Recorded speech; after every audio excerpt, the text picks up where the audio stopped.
बच्चों welcome back to the channel KYT classes. एक बार फिर से मैं आपके सामने आ चुका हूं एक और लेक्चर नंबर 5 लेकर के। लाइट का रिफ्लेक्शन है, रिफ्लेक्शन के बारे में हम लोग पढ़ रहे थे। काफी कुछ हमने लेक्चर 4 तक में पढ़ चुके हैं। अगर आपने लेक्चर 4 नहीं देखा तो उसको जरूर देखिए, आपको बहुत आसानी से कॉन्सेप्ट क्लियर हो जाएगी, क्योंकि उसके आगे का लेक्चर का आप भी इसे देखते हैं तो ज्यादा चीजें समझ में नहीं आएंगी। तो चलिए शुरू करते हैं बिना किसी देरी के। तो चलिए बच्चों, आज हम क्या क्या पढ़ने वाले हैं ये पहले देख लेते हैं। सबसे पहले तो हम क्या एग्जांपल्स को सॉल्व करेंगे। जो हमने अब तक टॉपिक पढ़े हैं तो उसके कुछ एनसीईआरटी में एग्जांपल्स दे रखे थे, उनको हम क्या करेंगे, सॉल्व करेंगे, उसको जड़ से खत्म करेंगे। तो चलिए बच्चों शुरू करते हैं अपनी आज की क्लास को। तो हमारा पहला क्वेश्चन कुछ इस प्रकार है। क्या लिखा हुआ है, a convex mirror used for rear view of automobiles has a radius of curvature 3 meter if a bus located at 5 meter distance from the mirror. Find the position of nature and size of the image. ठीक है, nature बताना है, size बताना है और position बताना है। सबसे पहले क्या दे रखा है, रेडियस ऑफ कर्वेचर दे रखा है। और यहाँ पे बात कौन सी हो रही है, कॉन्वेक्स मिरर की बात हो रही है। और कॉन्वेक्स मिरर का बच्चों एक चीज आपको पता होगी, मैंने साइन कन्वेंशन में सिखाया था कि उसका फोकस क्या होता है, पॉजिटिव होता है। पॉजिटिव क्यों होता है, कॉन्वेक्स मिरर ऐसा है, ठीक है, इसका फोकस इस टाइप में होगा, फोकस यहाँ पर होगा, तो राइट हैंड साइड में सारी चीजें क्या होती है बच्चों, पॉजिटिव होती है। तो इसका फोकस पॉजिटिव होगा, मतलब रेडियस भी क्या होगा, पॉजिटिव होगा। तो रेडियस ऑफ कर्वेचर दे रखा है। क्या क्या पहले जो चीजें गिवन होती है वो हम लिखते हैं। तो गिवन लिखेंगे, इतना हल्का चल रहा है पेन, ये तो मैं बर्दाश्त भी नहीं कर पाऊंगा। पहले हम क्या लिखेंगे, गिवन। क्या गिवन है, क्या गिवन, सबसे पहले रेडियस ऑफ कर्वेचर गिवन है, मतलब कैपिटल आर दिया हुआ है कितना, 3.00 मीटर्स। अगर मैं इससे फोकस निकालना चाहूँ तो क्या हो जाएगा बच्चों, 3/2 विच इज 1.5 मीटर्स। और ये क्या है बच्चों, प्लस में है, क्योंकि कॉन्वेक्स मिरर की बात हो रही है। अब क्या है, ए बस इज लोकेटेड 5 मीटर अपार्ट, मतलब 5 मीटर दूर खड़ी है, तो यू की बात हो रही है। तो यू बच्चों हमेशा क्या होता है, नेगेटिव होता है, -5। ठीक है, -5 दे रखा है। फाइंड द पोजीशन, कहाँ पे बनेगी, मतलब आपको वी फाइंड करना है, वी फाइंड आउट करना है, ठीक है। और क्या फाइंड करना है, नेचर फाइंड करना है, वो तो बता देंगे। साइज ऑफ इमेज, आपको साइज ऑफ इमेज भी फाइंड करनी है, नेचर भी फाइंड करना है। ऑब्जेक्ट की साइज तो एटलीस्ट दी होनी चाहिए साइज इमेज की फाइंड करने के लिए। बाकी देख लेते हैं, चलो शुरू करते हैं। जो चीज़ गिवन है, ओ भाई मौज कर दी तुमने, तो मजा हिला दिया पूरा, जाने दो। तो जो चीज़ गिवन है वो लिख लिया हमने। अब सबसे पहले हम वी फाइंड कर लेते हैं। तो वी का फॉर्मूला क्या होता है, 1/f is equal to 1/v plus 1/u, ये आपने पढ़ रखा है। तो 1/f की जगह क्या लिखेंगे, 1.5 इज इक्वल टू वी, आपको फाइंड आउट करना है। सॉरी, u कितना दिया हुआ है, 5 दिया हुआ है, तो -5। ठीक है, माइनस इधर आएगा तो प्लस हो जाएगा बच्चों। तो आप लिख सकते हो 1.5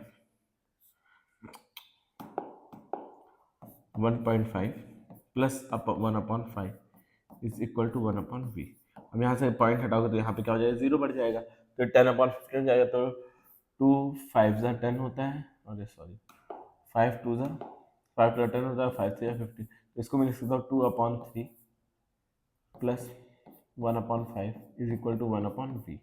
अब इसको थोड़ा सा आगे यहाँ सॉल्व करो। आप सॉल्यूशन कैसे भी कर सकते हो, पॉइंट में ही करना है तो पॉइंट में ही करो, कोई दिक्कत नहीं है। तो मैं लिख सकता हूँ 1/v इज इक्वल टू 3 5 15 होता है, एलसीएम 15 होगा। 3 से करेंगे 5 का डिवाइड, बचेगा कितना, 5। तो 5 इंटू 2 प्लस 5 को करेंगे 3 आ जाएगा, 3 इंटू 1, तो क्या हो जाएगा बच्चों, 1/v is equal to 5 to 10 plus 3/15। अब देख लेते हैं, तो 1/v इज इक्वल टू 13/15। तो ये क्या है, 1/v की वैल्यू है, v की वैल्यू ये नहीं है, तो v की वैल्यू क्या हो जाएगी, v इज इक्वल टू 15/13। अब इसको डिवाइड करना, जो भी डिवाइड करके आंसर आएगा मैं डिवाइड करके यहाँ दिखा देता हूँ। कैलकुलेटर कहाँ गया, कहाँ गया, कैलकुलेटर नहीं मिल रहा है भाई, क्या बात हुई। मोर कैलकुलेटर, ठीक है, कर लेते हैं। 15/13, 15 डिवाइडेड बाई 1 through 13 कितना आएगा, 1.15। ठीक है, 1 इज इक्वल टू 1.15। ठीक है बच्चों, 1.15 मीटर बाद इमेज बनेगी। और पॉजिटिव में आंसर आ रहा है, मतलब इमेज कैसी होगी, आंसर पॉजिटिव में आ रहा है, मतलब इमेज किधर बन रही है, उस तरफ बन रही है। ऑब्जेक्ट इधर है, इमेज मिरर के अंदर बन रही है। इमेज मिरर के अंदर जो इमेज होती है वो कैसी होती है, वर्चुअल। तो नेचर लिखना है, नेचर कैसा है बेटा, वर्चुअल, ठीक है। अब साइज ऑफ इमेज मतलब छोटी बनेगी या बड़ी, ये पूछा होगा साइज में, ठीक है। साइज में ये नहीं पूछेगा कि कितने साइज की इमेज है, क्योंकि ऑब्जेक्ट का साइज दिया होना चाहिए साइज ऑफ इमेज फाइंड करने के लिए। तो ऑब्जेक्ट का साइज नहीं देखा तो साइज ऑफ इमेज नहीं पूछेगा। बस तो साइज क्या बनेगी, हम मैग्निफिकेशन निकाल देते हैं, कितने टाइम्स बड़ी बनेगी निकल जाएगा। तो v बाई यू होता है, माइनस वी बाई यू। तो v कितना आया है -1.15 अपॉन यू कितना देखा -5 दिया हुआ है, ठीक है। पॉइंट हटा करके यहाँ पे 0 बनाओगे तो अब इन दोनों को जब डिवाइड करोगे तो m की कुछ वैल्यू आ जाएगी। 5 से डिवाइड करना है, हम यहाँ पे डिवाइड करके देख लेते हैं बच्चों। माइनस माइनस कट जाएगा, प्लस आएगा। और मैग्निफिकेशन प्लस आने का क्या मतलब है कि इमेज सीधी बन रही है, ठीक है। इमेज बच्चों कैसे बन रही है, सीधी इमेज बन रही है। मैग्निफिकेशन पॉजिटिव मतलब ऑब्जेक्ट अगर ऐसे रखा है तो इमेज भी ऐसे ही बनेगी। तो 1115 डिवाइडेड बाई 500, ठीक है, करेंगे कितना है 0.23। तो जो मैग्निफिकेशन आ रहा है 0.23। तो आपको इससे क्या पता चला, मैग्निफिकेशन से जो इमेज है वो ऑब्जेक्ट की 0.23 टाइम्स बड़ी मतलब छोटी बनेगी, ठीक है। 0.23 टाइम्स बनेगी। एक से छोटा मतलब इमेज छोटी बनेगी, एक से ज्यादा तो इमेज बड़ी बनेगी, यही होता है, ठीक है। तो ये आपका आ गया इमेज की साइज और ये आ गया आपका वी। आई होप ये चीजें आपको समझ में आई होगी। जब साइज ऑफ इमेज पूछा मतलब कितने टाइम्स ऑब्जेक्ट के कितने टाइम्स होगी, तो ऑब्जेक्ट के कितने टाइम्स होगी 0.23 टाइम्स इमेज होगी, ठीक है। तो बच्चों से हम चलते हैं। तो इसमें अगर आप ये भी लिखना चाहो नेचर में, एक तो इरेक्ट बनेगी, वर्चुअल बनती है तो कैसी इमेज होती है, इरेक्ट होती है। तो नेचर में वर्चुअल एंड इरेक्ट और डिमिनिश्ड छोटी साइज की बनेगी इमेज, ठीक है। अब थोड़ा और आगे बढ़ते हैं अपने नेक्स्ट क्वेश्चन की तरफ। Object of 4 centimetre is placed at 25 centimeter in front of concave mirror of focus 15 centimeter. At what distance from the mirror should a screen placed to obtain the sharp image? Find the nature of image and size. ठीक है, अब कितनी दूर रखा जाए कि हमें image कैसी बने, शार्प इमेज बने, ठीक है। एक सेकंड बच्चों, एक सेकंड, ठीक है बच्चों। देखो यहाँ पे क्या क्या दे रखा है, ऑब्जेक्ट की साइज दे रखी है। ऑब्जेक्ट की साइज को हम किससे डिनोट करते हैं, ओ से डिनोट करते हैं। ओ गिवन है कितना 4 सेंटीमीटर, ठीक है। और क्या दिया हुआ है, प्लेस्ड यू दे रखा है। यू कितना दे रखा है, इस प्लेस्ड है 20 सेंटीमीटर। तो ये ओ दे रखा है, ओ मतलब माइनस में हमारा होगा। यू हमेशा क्या होता है माइनस में, मतलब 25.0 सेंटीमीटर। और फोकल लेंथ एफ। अब ये कौन से मिरर की बात है बच्चों, कॉनकेव। कॉनकेव का फोकस कैसा होता है, नेगेटिव। सर आपने बताया था फोकस क्या होता है, नेगेटिव। तो नेगेटिव 15.0 सेंटीमीटर। और क्या दिया हुआ है, अब आपको क्या पूछा है, एट वर्ड स्क्रीन कहाँ रखी जाए, जहाँ स्क्रीन मतलब वी आपको फाइंड आउट करना है। स्क्रीन उसी जगह पे रखोगे जहां आपकी इमेज बन रही है। अगर उसी जगह पे स्क्रीन रखोगे तो आपकी इमेज कैसी बनेगी, शार्प बनेगी। क्वेश्चन थोड़ा घुमा के पूछा है, क्या पूछा है, at what place distance from the mirror should a screen placed in order to be obtain sharp image. अगर आपको जहां पे इमेज बन रही होगी वी की जो वैल्यू आएगी, अगर उसी जगह पे स्क्रीन रखोगे तो आपको इमेज कैसी बनेगी, शार्प और अच्छी क्वालिटी की बन के आएगी। तो आप सबसे पहले ये निकालना है। फिर find the nature and the size of image. Nature और साइज आपको बताना है। अभी देखो इसमें ऑब्जेक्ट की साइज दे रखी है तो आप इमेज की एग्जैक्ट साइज बता सकते हो, मैग्निफिकेशन नहीं, इस बार आपको एग्जैक्ट साइज बताना है। चलो बच्चों शुरू करते हैं अपने इस क्वेश्चन को। तो एफ वगैरह सब माइनस में, तो फॉर्मूला क्या है मिरर का, 1/f is equal to 1/v plus 1/u। और फॉर्मूला लगाओ 1/f मतलब 1/ -15 इज इक्वल टू 1/v। आपको पता नहीं है, u आपको अगेन कितना है 1/-25, ठीक है। अब इसको इधर भेज देते हैं तो ये प्लस में हो जाएगा। तो 1/25 minus 1/15 is equal to 1/v। अब देखो 25 और 15 का अगर हम एलसीएम निकालते हैं, निकालो 25 और 15 का, तो क्या हो जाएगा 5 5 3 5 1 ये 3 हो जाएगा। अब 3 तो 5 3 15 15 5 5 25 25 2 50 25 3 कितना होगा 50 60 70 75 हो जाएगा, ठीक है बच्चों। एलसीएम क्या आना चाहिए 75। 25 में 75 कितने टाइम्स आता है, 3 टाइम्स आता है, ठीक है। 3 हो जाएगा यहाँ। और यहाँ 15 में कितने टाइम्स आता है, 5 टाइम्स आता है। तो यहाँ 5 हो जाएगा इक्वल टू 1/v, ठीक है। अब इन दोनों को जब सॉल्व करेंगे तो क्या आएगा -2/75 इज इक्वल टू 1/v। तो v की वैल्यू क्या आ जाएगी बच्चों, v इज इक्वल टू 75/-2, ठीक है। तो 2 1 2 2 3 6 2 7 14 और यहाँ पॉइंट लगा के 0 बढ़ेगा 5 आ जाएगा। तो क्या आ जाएगा v की वैल्यू -37.5 सेंटीमीटर। इस बार देखो इमेज भी कहाँ बन रही है, जिस तरफ ऑब्जेक्ट है उसी तरफ इमेज बन रही है। जब ऑब्जेक्ट की तरफ इमेज बनती है तो इमेज कैसी होती है सर, नेचुरल, ठीक है, नेचुरल होती है, ठीक है। तो सर भी आपका वीडियो रिकॉर्ड करेंगे, मेरे सामने ही बैठे हैं, मेरे जाने का वेट कर रहे हैं सर। तो ठीक है, ये वी आपका ये हो जाएगा। आई होप आपको ये चीजें समझ में आ गई होंगी। कैमरा वैमरा सब सेट है, ठीक है। वी की वैल्यू आ गई। अब हमें क्या पूछा है, वी पहले तो पूछा था, वो हमने बता दिया। अब पूछा find the nature of image. अब नेचर ऑफ इमेज कैसे होगा, जिस तरफ ऑब्जेक्ट है उसी तरफ इमेज बन रही है, दोनों चीजें माइनस में, तो मतलब नेचर इमेज का कैसा होना चाहिए, लाइट भी धोखा दे रही है धीरे धीरे। देखो जब भी मैं सोचता हूँ अच्छे से वीडियो बनाने का, तो पूरी कायनात उसको रोकने में खुल जाती है। अरे यार चल जा भाई, देख रहे हो, चल गया, ठीक है। चलो फिर देखते हैं, तो क्या है, जिस तरफ ऑब्जेक्ट है उसी तरफ इमेज है, तो मतलब इमेज कैसी होगी, रियल इमेज होगी, ठीक है। तो नेचर ऑफ इमेज में क्या आएगा, नेचर ऑफ इमेज कैसी होगी बच्चों, रियल। और जब रियल होती है तो रियल के साथ क्या होता है, इन्वर्टेड। कैसी इमेज होगी, इन्वर्टेड। और अब देखो आपको ऑब्जेक्ट का साइज दे रखा है, इमेज का साइज निकालना, तो आपने मैग्निफिकेशन के दो फॉर्मूले पढ़े थे। एक क्या पढ़े थे, I upon O is equal to minus V upon U, ठीक है। तो इन दोनों फॉर्मूले से हम क्या निकाल सकते हैं बच्चों, इमेज का साइज निकाल सकते हैं। तो चलो देख लेते हैं, पहले मैं थीम को सही कर लूँ, ठीक है। देखो क्या हमने फॉर्मूला अभी जस्ट मैंने बताया, I upon O is equal to minus V upon U. अब क्या क्या दे रखा है, आई आपको निकालना है, इमेज का साइज, ऑब्जेक्ट का साइज कितना दे रखा है, 4 दे रखा है, और वी और यू कितना दे रखा था, यहाँ पे हम देख लेते हैं। चलो आई कितना दे रखा है, यू कितना है 25, और वी कितना है -375, यहाँ -25 और यहाँ पे -37.5, ये दिया हुआ है, ठीक है। आई है, टी नहीं है बच्चों। I upon 4 is equal to minus minus plus हो जाएगा, ठीक है। माइनस माइनस क्या हो जाएगा बच्चों, प्लस हो जाएगा। तो 37.5 अपॉन -25, ठीक है, माइनस वी बाई यू, ठीक है। अब यहाँ देखो, अब इसको 4 को उधर भेज देते, तो I is equal to 4 upon 37.5 into 4 upon -25। अब इसको अगर आप सॉल्व करते हो, 4 को उधर भेज दिया ना मैंने, तो यहाँ लिखने की क्या जरूरत है, तो आई यही आ जाएगा। इसको सॉल्व कर लेते हैं, यहाँ पे मैं कैलकुलेटर यूज करूंगा ताकि ज़्यादा टाइम वेस्ट ना हो। इतना कैलकुलेशन तो आपको आता ही होगा।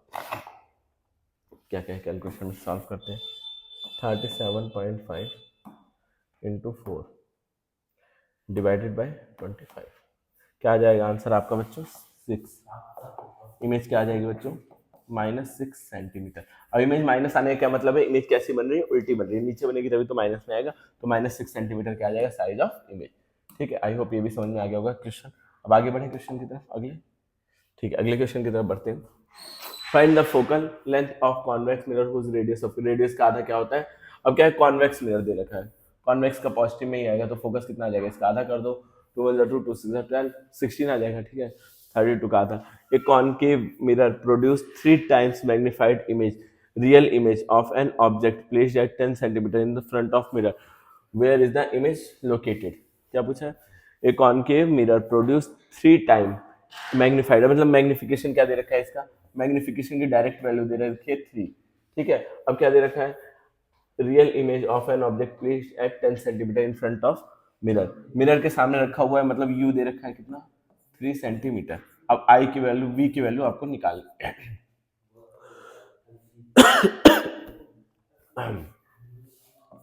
ठीक है, सॉरी।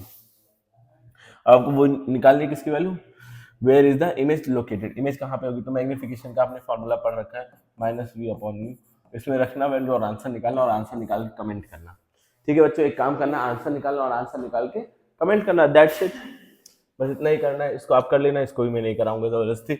अब reflection through a glass slab, ये देखते हैं बच्चों, ये थोड़ा सा इंपॉर्टेंट टॉपिक है। मैं चाहूंगा कि पहले ये अपना पूरा रियल रेजोल्यूशन ले ले, ताकि वो ना हो ब्लर। आपकी स्क्रीन में छोटी सी स्क्रीन होगी, अगर आप मोबाइल में पढ़ रहे होगे तो ये आपको ब्लर नहीं दिख रहा होगा, बट मुझे पढ़ाने में ये थोड़ा सा ब्लर टाइप का दिख रहा है। तो मैं चाहूंगा पहले ये थोड़ी सी अपना शेप ले ले, और शायद नहीं ले पा रहा है आज, हो जा भाई, हो जा हो जा, चलो ले लिया इसने लगभग से। देखो ग्लास स्लैब में क्या होता है, अभी आपने पढ़ा था ग्लास स्लैब में, अगर जो एयर इंसिडेंट इंसिडेंट जो यहाँ से मैंने मान लो एक लाइट को एंटर कराया, लाइट एंटर हुई, लाइट एंटर होने के बाद बच्चों ये क्या है, एयर है, रेयरर मीडियम, ग्लास क्या है, डेंसर मीडियम। तो क्या होगी, जब रेयरर से डेंसर में जाती है तो लाइट बेंड हो जाती है टूवर्ड नॉर्मल, नॉर्मल में बेंड हो जाएगी, ये नॉर्मल है, हमने बना दिया, ठीक है। अब देखो ग्लास से वापस से कहाँ जा रही है, एयर में जा रही है। अब ग्लास क्या है, डेंसर मीडियम, और डेंसर से कहाँ जा रही है, रेयर में, तो नॉर्मल से क्या होगी बच्चों, दूर हट जाएगी। इसमें देखो दो बार रिफ्रैक्शन हो रहा है। येलो लाइन से जो मैंने बनाया वो रिफ्रैक्शन आपको दिख रहा होगा। इंसिडेंट रह गई रेयर से डेंसर में, वो हुई रिफ्रैक्ट हुई टू टूवर्ड नॉर्मल बेंड हो गई।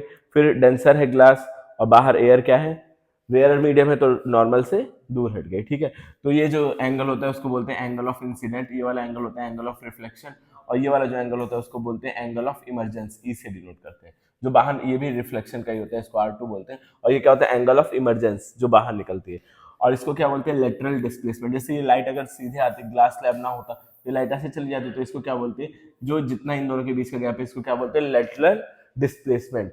रियल से यहाँ पर यहाँ चले गए, उसको क्या बोलेंगे, लेटरल डिस्प्लेसमेंट। यही है ग्लास स्लैब का रिफ्लेक्शन, रिफ्लेक्शन।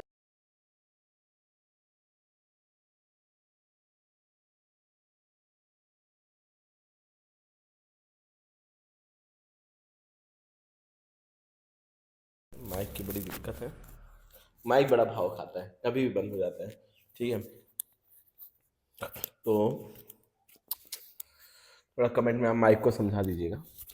बाकी देखो क्या है बच्चों, एयर से उसमें जा रही है, ग्लास में जा रही है, तो टू वर्ड नॉर्मल बेंड हुई, फिर उसके बाद ग्लास से एयर में निकली तो अवे फ्रॉम नॉर्मल चली गई। और लाइट को जाना ऐसे था, लेकिन लाइट गई ऐसे, तो इसी जो इन दोनों के बीच का जो डिस्टेंस है उसको क्या बोलते हैं, लेटरल डिस्प्लेसमेंट। आई होप आपका ये क्लियर हो गया होगा। तो थोड़ा सा और आगे बढ़ा जाए, चलिए देखते हैं। अब laws of reflection, laws of reflection आपको पढ़ना है। ठीक है, अब सबसे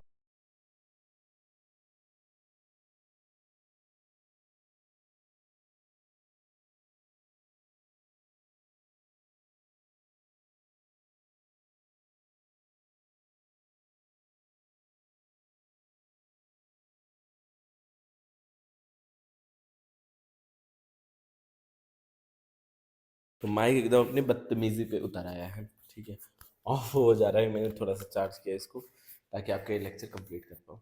ठीक है, तो देखो बच्चों, मैं अपना पेन भी कहीं रख करके आ गया, कहाँ रख के आया, जेब में ही है। चलो, तो माइक तो आ गया बदतमीजी पे, लेकिन हम तब भी अपना लेक्चर कंप्लीट करके ही हटेंगे, हार नहीं मानेंगे। ठीक है, कितने भी रास्तों में मुसीबतें आए, बट हम इसको पूरा जरूर करेंगे। तो चलो, पता नहीं आपने कहाँ तक सुना था, तो फर्स्ट लॉ से वापस में बताया था। फर्स्ट लॉ क्या होता है, the incident ray, reflected ray and the normal to the interference of two transparent medium lies on the same plane. जो इंटरफेरेंस देखो क्या है, नॉर्मल, नॉर्मल ये है, ठीक है, और ये क्या है, इंसिडेंट रे, ये क्या है, रिफ्लेक्टेड रे। और यहाँ पे इंटरफेरेंस दोनों मीडियम का, सबके सब कहाँ है बच्चों, एक ही प्लेन में है, एक ही एक्स वाई प्लेन के अंदर है, इसी वाले प्लेन पे है। मतलब इनको अगर आप ऐसे टच करना चाहो तो सबको एक साथ टच कर पाओगे, एक ही प्लेन पे सबके सब लाई करते हैं। पहला, जैसे रिफ्लेक्शन का था फर्स्ट लॉ, वैसे ही रिफ्लेक्शन का भी है। सेकंड लॉ क्या है, जिसको हम स्नेल्स लॉ भी बोलते हैं, the ratio of sine of angle of incident to the ratio of the angle of reflection is constant. मतलब अगर आप वो इंसिडेंट एंगल का साइन का रेशियो लोगे और रिफ्लेक्टेड एंगल का साइन का रेशियो लोगे, तो ये हमेशा क्या आएगा, कांस्टेंट आएगा, जिसको हम डिनोट करते हैं sine i upon sine r is equal to constant. अभी देखो, आप लोग 10th क्लास में ट्रिग्नोमेट्री तो बच्चों आप लोगों ने पढ़ा नहीं होगा, मुझे पता है ट्रिग्नोमेट्री आपने पढ़ा नहीं होगा, तो साइन कॉस के ज्यादा ज्ञान होगा नहीं। कॉस आपने देखा होगा क्लास 9th में, अगर किसी ने आपको डिटेल में पढ़ाया होगा वर्क एनर्जी पावर, तो उसमें देखा होगा आपने कॉस। ठीक है, मैं तो बच्चों को बताता हूँ। तो वैसे ही जैसे साइन, और साइन के भी कुछ वैल्यूज होते हैं, जैसे साइन साइन 0 की वैल्यू क्या होती है, 0 होती है, और साइन 30 की वैल्यू 1/2 होती है। ऐसे ही तो एंगल ऑफ रिफ्लेक्शन मान लो 30 डिग्री है, तो उसका मैं साइन आर, साइन 30 लूंगा, तो 1/2। ऐसे ही साइन, वो रिफ्लेक्शन का एंगल कुछ होगा, उन दोनों का जो रेशियो होगा वो हमेशा कैसा रहेगा बच्चों, कांस्टेंट रहेगा। अगर इसको बढ़ाऊंगा तो ये घट जाएगा, तो मतलब हमेशा रेशियो कैसा आना चाहिए, कांस्टेंट। और ये कब तक वैलिड होता है, 0 से 90 तक एंगल कुछ होना चाहिए। अब 90 से ज्यादा चला जाएगा एंगल, तो ये वैलिड नहीं होगा। ठीक है, अब रीजन में बताऊंगा हर एक चीज का, सबका डेमोस्ट्रेट करके देखेंगे। बस अभी ये समझ लो कि ये जो लॉ है वो कब तक वैलिड रहता है, 0 से एंगल 90 तक वैलिड रहता है। एनसीईआरटी में बस खाली क्या दे रखा है, छोटा सा ये लाइन दे रखी है, लेकिन क्या होगा, एग्जाम में यही लाइन आ जाएगी कि स्नेल्स लॉ कौन से एंगल किस और किस एंगल के बीच में वैलिड होता है, तो आपको क्या बोलना है, 0 से 90 तक वैलिड होता है। तो आई होप ये भी चीजें आपको समझ में आ गई होंगी। The constant value is called the reflective index for the second medium with the respect of, ये जो कांस्टेंट वैल्यू है वो क्या होती है, रिफ्लेक्टिव इंडेक्स किसकी, सेकंड मीडियम की पहले वाले मीडियम के रिस्पेक्ट में। अब रिफ्लेक्टिव इंडेक्स को हम क्या पढ़ने वाले हैं बच्चों, डिटेल में पढ़ने वाले हैं। ठीक है, फर्स्ट और सेकंड मीडियम कौन सा हुआ, इंसिडेंट रे जिससे आ रही है वो मीडियम 1 हुआ, और जो जहां से रिफ्लेक्टेड हो रही है वो मीडियम 2 हुआ। तो ये जो कांस्टेंट वैल्यू है वो किसकी रिफ्लेक्टिव इंडेक्स है, 2 की रिफ्लेक्टिव इंडेक्स है। यही बोलना चाह रहा है ये। ठीक है, अब रिफ्रैक्टिव इंडेक्स को हम लोग क्या देखने वाले, डिटेल में देखने वाले अपनी अगली स्लाइड में। क्या दे रखा है, the refractive index of a medium with respect to. अब रिफ्रैक्टिव इंडेक्स का क्या मतलब होता है कि कितना एंगल का डाइवर्जन हो रहा है, या कितना मतलब एंगल कोई चीज टेढ़ी हो रही है। लाइट जैसे एक मीडियम से दूसरे मीडियम में जा रही है, अब कितनी ज्यादा डाइवर्स हो रही है उसे क्या बोलते हैं, रिफ्रैक्टिव इंडेक्स बोलते हैं। अब देखो, अब रिफ्रैक्टिव इंडेक्स को लिखते कैसे हैं, मतलब क्या होता है इसका, एक तो वो वाला वैल्यू होगा sine r upon sine r, वो भी क्या है रिफ्रैक्टिव इंडेक्स, उससे भी आती है, वो आपका 12th क्लास में आएगा। ये फार्मूला आपको यूज करना है रिफ्रैक्टिव इंडेक्स के लिए, कब, 10th नहीं 12th क्लास में, सॉरी। ये फार्मूला यूज कब करना है रिफ्रैक्टिव इंडेक्स के लिए, 12th क्लास में। अभी बस इस फार्मूले को किस लिए याद रखना है आपको, स्नेल्स लॉ। तो रिफ्रैक्टिव इंडेक्स से इस फार्मूले का भी क्लास 10th में कोई रिलेशन नहीं है, तो आपको ज्यादा परेशान होने की जरूरत नहीं है। अभी आपका रिफ्रैक्टिव इंडेक्स का ये फार्मूला याद रखना है। अगर मैं बात कर रहा हूँ refractive index of medium one, medium one कोई है, चलो पहले मीडियम टू की बात कर लेते हैं, पहले मीडियम टू की बात कर लेते हैं। अगर बच्चों में बात कर रहा हूँ मीडियम रिफ्रैक्टिव इंडेक्स मुझे निकालनी है मीडियम टू की, यहाँ पे है मीडियम वन और यहाँ पे मीडियम टू, ऐसे है, ये मीडियम वन है, ये मीडियम टू है। अब मुझे बात कर रहा हूँ मैं रिफ्रैक्टिव इंडेक्स मुझे मीडियम टू की चाहिए, किसके रिस्पेक्ट में, मीडियम वन के रिस्पेक्ट में। देखो रिफ्रैक्टिव इंडेक्स भी क्या होती है, रिलेटिव चीज होती है, ये किसी के रिस्पेक्ट में बात होती है। जैसे आपने डेंसर और रेयरर सुना होगा, ये भी क्या होती है बच्चों, किसी के रिस्पेक्ट में बात होती है, कौन कितना डेंसर है कौन कितना रेयरर है। ठीक है, तो ये रिफ्रैक्टिव इंडेक्स भी क्या होती है, किसी के रिस्पेक्ट में बात होती है। तो मैं बोलूं अगर ये दूसरा मीडियम है, मीडियम टू का आपको रिफ्रैक्टिव इंडेक्स निकालना है वन के रिस्पेक्ट में, तो इसको इस तरह लिखा जाता है, किसका निकालना है, टू का निकालना है, किसके रिस्पेक्ट में, वन के रिस्पेक्ट में, तो इस तरह लिखेंगे टू वन। इससे आपको क्या पता चलना चाहिए, अगर ये कहीं लिखा हुआ है एन टू वन, तो उसका मतलब क्या है, refractive index of two with respect to one. अब यहाँ पे लिखेंगे velocity of light in medium one, जिसके रिस्पेक्ट में बात हो रही है उसको कहाँ रखेंगे, ऊपर रखेंगे, और जिसकी निकाल रहे हैं वो कहाँ रहेगा बच्चों, नीचे रहेगा। समझ में आया, ये फॉर्मूला बनेगा। कैसे, इसको कैसे पढ़ेंगे, refractive index of two with respect to one, और जिसके रिस्पेक्ट में बात हो रही है, जिसके रिस्पेक्ट हम करते हैं वो कहाँ रहता है, ऊपर रहता है, और जिसके रिस्पेक्ट नहीं करते वो नीचे रहता है। याद रखने का तरीका जिस तरह मैंने याद रखा उस तरह आपको बताया। और टू वन लिखेंगे, जिसके रिफ्रैक्टिव इंडेक्स निकाल रहे हैं उसको ज्यादा भाव देखेंगे, उसको पहले लिखेंगे, और जिसके रिस्पेक्ट में निकाल रहे हैं उसको बाद में लिखेंगे, और ऐसे ऊपर रखेंगे जिसकी रिस्पेक्ट कर रहे हैं, और जिसके निकाल रहे हैं उसको कहाँ रखेंगे, नीचे रखेंगे। तो आई होप ये चीज आपको समझ में आई होगी। जैसे यहाँ पर एक एग्जाम्पल दिया हुआ है, the refractive index of one, one के रिफ्रैक्टिव इंडेक्स निकालनी है, वन को लिखा, और विथ रिस्पेक्ट टू टू, तो speed of light in medium two upon speed of light in medium one. तो रिफ्रैक्टिव इंडेक्स का आपको ये एक्सप्लेनेशन समझ में आया होगा, मुझे जहां तक लग रहा है। अगर नहीं समझ में आया तो एक बार कमेंट करिए, मैं फिर से समझा दूंगा, मेरे पास काम ही क्या है और आपको समझाऊंगा। अब एक टर्म आता है बच्चों एब्सोल्यूट रिफ्लेक्टिव इंडेक्स, इसका क्या मतलब होता है, एब्सोल्यूट रिफ्लेक्टिव इंडेक्स का मतलब होता है, जैसे मुझे अगर किसी चीज की भी रिफ्लेक्टिव इंडेक्स को कंपेयर किससे करना, एयर से करना। ठीक है, किसी भी जो मीडियम वन है उसको क्या मान लेना, एयर मान लेना, जिसके रिस्पेक्ट में बात हो रही है उसको क्या मान लेना बच्चों, एयर मान लेना, तो उसे वो क्या बोलते हैं, absolute reflective index, absolute reflective index, index. ठीक है, एब्सोल्यूट रिफ्लेक्टिव इंडेक्स किसे बोलते हैं, जब मीडियम वन को आप एयर मान लो। फॉर एग्जांपल मैं बोल रहा हूँ कि ग्लास की आपको यहाँ पर है एक एयर है और अपॉन ग्लास है,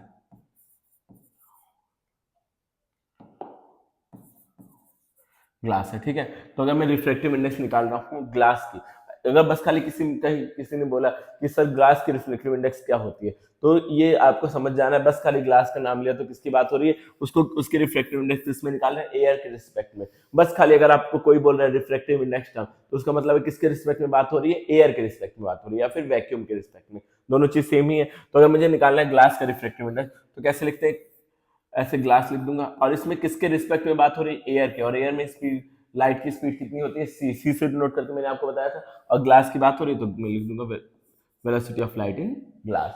ठीक है, एब्सोल्यूट का मतलब क्या है, जो मीडियम वन है जिसके रिस्पेक्ट में बात हो रही है वो क्या होना चाहिए, एयर होना चाहिए। अगर हमारी एयर के रिस्पेक्ट में बात हो रही है तो उसको बोलते हैं एब्सोल्यूट रिफ्लेक्टिव इंडेक्स, जिसको हम बस डायरेक्ट क्या लिख देते हैं, रिफ्लेक्टिव इंडेक्स ऑफ ग्लास। जैसे मैं लिख दूंगा बस खाली रिफ्लेक्टिव इंडेक्स ऑफ ग्लास, आपको समझ जाना है किससे कंपेयर किया गया है, लाइट, वो एयर से कंपेयर किया गया। ठीक है, और सी की वैल्यू आप सबको पता होगी 3 × 10⁸ मीटर पर सेकेंड।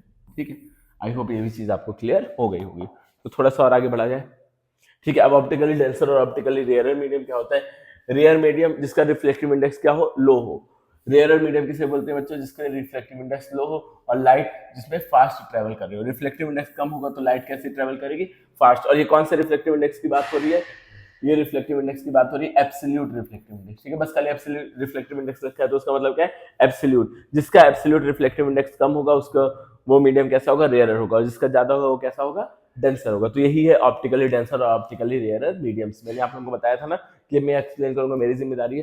तो कैसा होता है, जिसका रिफ्लेक्टिव इंडेक्स कम वो रेयर, जिसका ज्यादा वो डेंसर। रेयरर में स्पीड लाइट की ज्यादा होती है, डेंसर में स्लो होती है, ठीक है। फॉर एग्जाम्पल केरोसिन का दे रखा है रिफ्लेक्टिव इंडेक्स, ठीक है, तो ऑप्टिकली डेंसर है वाटर से, वाटर का रिफ्लेक्टिव इंडेक्स ये देखा है। केरोसिन का कितना 1.44 और वाटर का कितना 1.33। तो किसका ज्यादा है बच्चों रिफ्लेक्टिव इंडेक्स, केरोसिन का ज्यादा है, तो केरोसिन क्या है, डेंसर है, और वाटर क्या है, रेयर है। क्लियर है बच्चों। अब थोड़ा और आगे बढ़ते हैं, ठीक है। ऑप्टिकल डेंसिटी और मास डेंसिटी में क्या अंतर है। ऑप्टिकल डेंसिटी क्या होती है बच्चों, जिसमें लाइट स्लोअर और फास्टर चलती है उसको क्या बोलते हैं, लाइट की स्पीड पे डिपेंड करती है ऑप्टिकल डेंसिटी। और मास डेंसिटी किस पे डिपेंड करती है, मास पर यूनिट वॉल्यूम। क्लास 9 से पढ़ा होगा डेंसिटी, मास डेंसिटी क्या होता है, मास अपॉन वॉल्यूम। मास पर यूनिट वॉल्यूम को ही क्या बोलते हैं, मास डेंसिटी। और ऑप्टिकल डेंसिटी जिसमें लाइट फास्टर और स्लोअर ट्रेवल कर रही हो। तो आप, आई होप आपको ये चीज समझ में आई होगी। और शायद साथ दे दिया माइक ने, लेक्चर खत्म करा दिया। तो चलिए बच्चों, मिलते हैं फिर किसी नेक्स्ट वीडियो में। तब तक के लिए अपना ख्याल रखिए और एनसीईआरटी को पढ़ते रहिए। अगली वीडियो में हम जो मैंने टॉपिक पढ़ाया उससे रिलेटेड क्वेश्चन सॉल्व करेंगे और नेक्स्ट टॉपिक भी पढ़ेंगे। तो मिलते हैं नेक्स्ट वीडियो में।